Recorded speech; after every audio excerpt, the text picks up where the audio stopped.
Now here we're going to see exactly what we're going to strike in America. And by we, I mean I'm not exactly consenting to this war. I want to end this war. I wish Congress voted against it, but they voted to continue it, which shows in America we don't exactly have a unified party, but rather a divided one, because a lot of them don't exactly like the difference of perspectives, but like to pretend they hate Trump, but then when it comes to voting, they join him. So kind of why the State of the Union was kind of funny when he sees them all sitting down like dogs, but when he needs them to go kill, they respond and bark like an animal, which is why a lot of these people are proving their exploitative behaviors when they just want to go and kill people for oil because the oil prices are not going down, because their last invasion of the Middle East didn't exactly get them the prices they wanted. So let's see exactly how all these strikes are supposed to help us here in America and not just show us that you want to send more young people to die in their wars. We're covering the breaking news from all angles. Former Secretary of State under Trump, Mike Pompeo, joins me moments away. Trey Yingst will have the latest from the ground in Tel Aviv.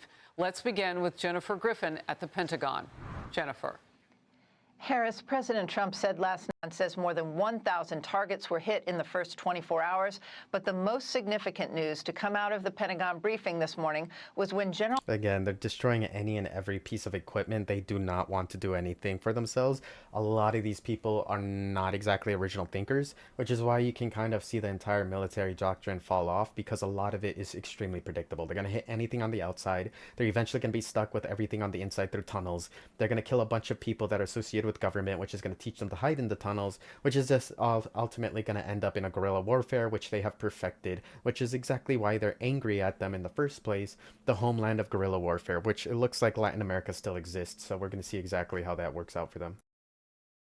Dan Kane said that they had achieved air superiority. That means they have suppressed all of the Russian and Chinese-made air. They said they have air superiority, and they just blew up a missile over Turkey. So again, not all their air defenses work against Iran, and Iran doesn't really care. They prepared to kind of shoot back.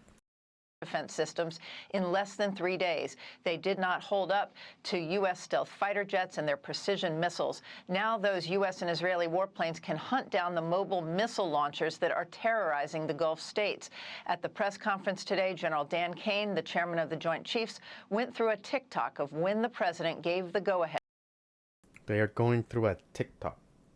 These are the advanced people of our society, by the way. They showed a X.com viewpoint because they track propaganda through it to see what people's opinions are, which absolutely insane to think about, that these guys are technically checking like social media to see if people agree or not, and then they're going to pass a social media bill to censor it and control it as much as they want.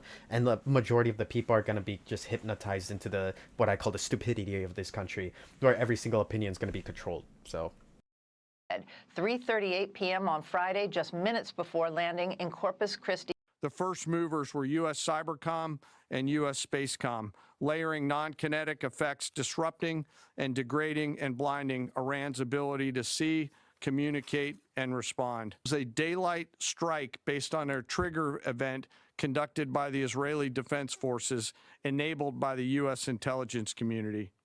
The first shooters... They're going for the obvious. They're just trying to blind them, gouge their eyes out, cut their hands off and legs so they can't move, attack back, or see anything. Eventually, they're going to cut off their ears, too, because the ears are going to be how they hear receiving calls and how the war is going on the outside. They're trying to push this into a bunker fight, which the bunker fight, if you studied World War II, is one of the bloodiest fights you can have, especially if they're really hunkered down in it.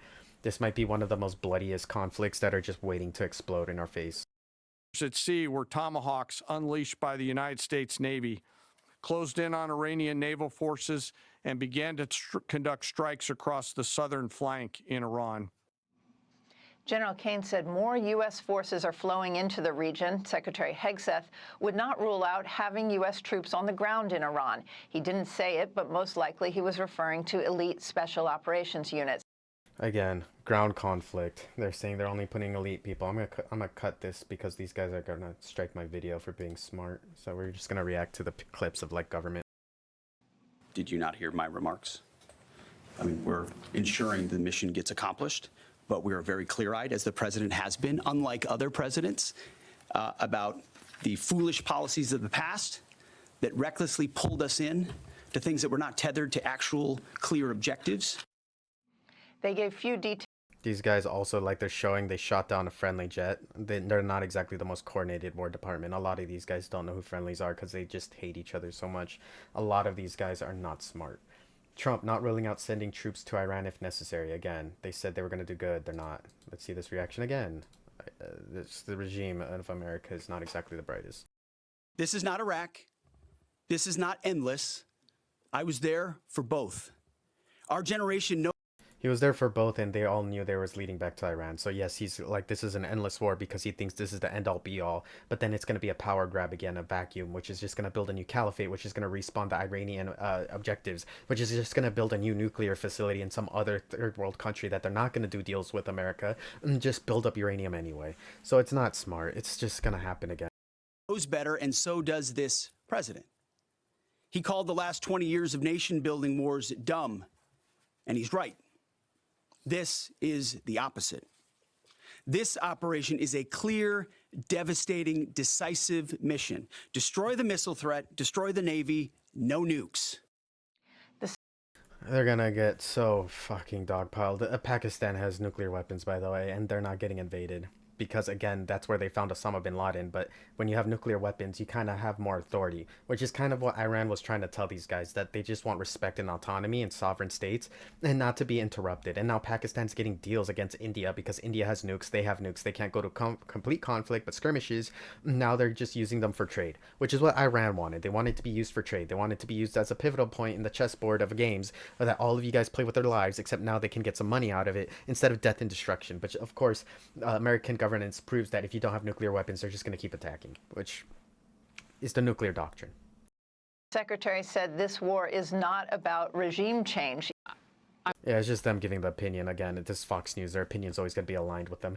I disagree with everything about what they're going to say, so this is as far as I'm going to go in reacting to this.